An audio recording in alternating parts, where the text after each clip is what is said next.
मैं जिम्मेदार हूं? मुझसे कौन सी लड़ाई लड़ रहे हो भाई? मैं कहां से जिम्मेदार हो गया हूं?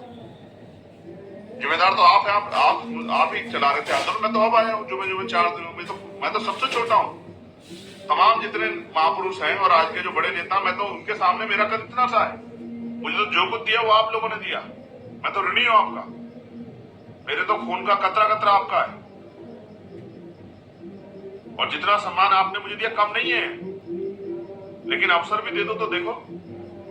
अगर करके ना दिखाया तब आप कह देना, एक मौका तो दे दो। मैं तो खून का कतरा कतरा लगा दूंगा, आखिरी सांस लगा दूंगा आपके लिए। मैं भागने वाला नहीं हूं। मैंने लाठियां खाई है, मैंने गोली खाई है, मैंने जेलें काटी। मेरा नाम चंद्रशेखर आजाद है। मैं भागने वालों में से नहीं हूं। और आप जानते हैं कि मैं कितनी दमदारी से आपकी आवाज को अकेला होते उठाता हूं लड़ लड़के। तो मैं कह रहा हूं एक मौका तो दो, फिर देखो आप।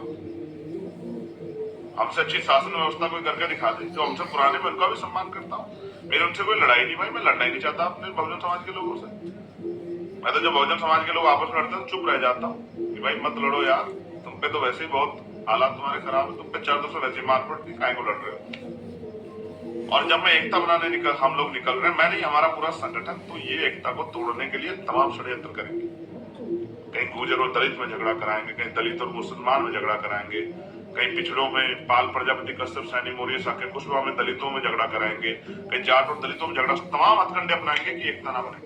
और उस दिन आप भी गुस्से में कहोगे नहीं साहब आओ, ये कर दो, वो कर दो, ये कर दो, फिर आप बाद में पछताते कहोगे साहब अब बताओ